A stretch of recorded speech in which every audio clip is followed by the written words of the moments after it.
morning everyone, and welcome to my daily report market videos with me, Richard Perry, market analyst at Hantec. On Wednesday the 12th of June, there is a slightly deteriorating outlook for the dollar. We've seen that Treasury yields have started to tick back lower again this morning, as the 10-year and the 2-year just started to come off the top, and that has started to drag back on the dollar once more. We saw a prospective recovery in the dollar just sort of be nipped in the bud yesterday. We had the move from the PBOC that they're looking to sell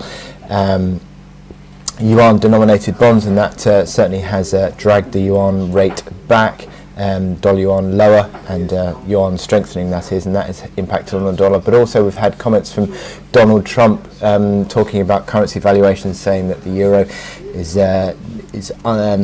being artificially kept low, and also that the Fed's rates are too high. So subsequently the dollar has slipped on the back of that. General little bit of a drip back in risk sentiment today, which is helping to support the safe haven plays, outperforming on the yen, outperforming on the Swiss franc.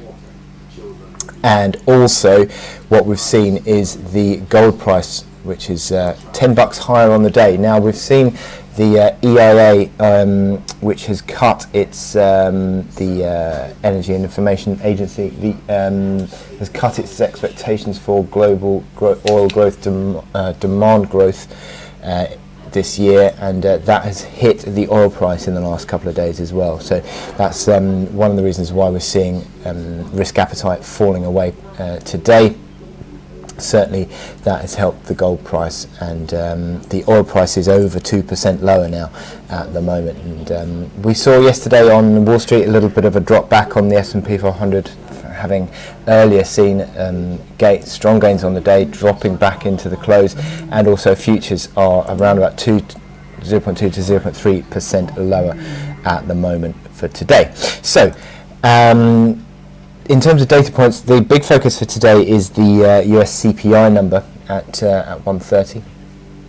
It's expected to see the headline drop to 1.9% and the core staying as is at 2.1%.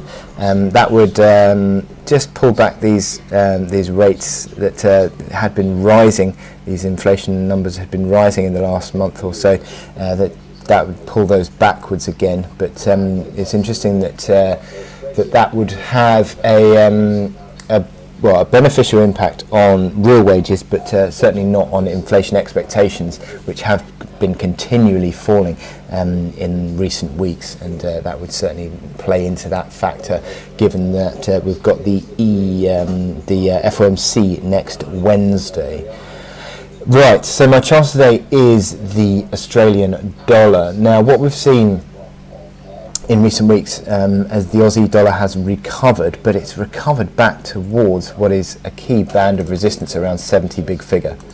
70 big figure has been a basis of resistance, was basis of an old floor for several months, and having broken down back in early mid-May, that now became a basis of overhead supply. And what we saw is the recovery last week, which hit that basis of overhead supply around 70 big figure and has turned lower. And what we've seen is a bearish,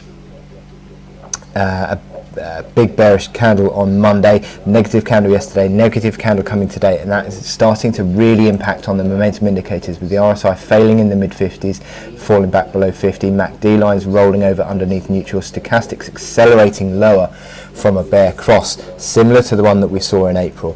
And it could be that we're starting to see this coming lower. Now, I think a move below 69.40, which is this near-term pivot support, if you see a close below that, that really would, I think, open the downside. It would also confirm this a breach of this uptrend of the past couple of weeks, and I think really suggests that we're on course back for a test of those lows, 68.60 area that we saw a couple of weeks ago. So it looks like intraday rallies are now being seen as a chance to sell. You can see on the hourly chart we've rolled over, we're trading underneath all the moving averages, we've got negative configuration on the MACD lines, RSI failing on the hourly at around mid-50s as well. It all sort of paints a picture of an increasingly corrective market once more, and I think any strength that we get underneath 70 big figure is a chance to sell. So I wish you good luck in your trading today, and I'll speak to you later.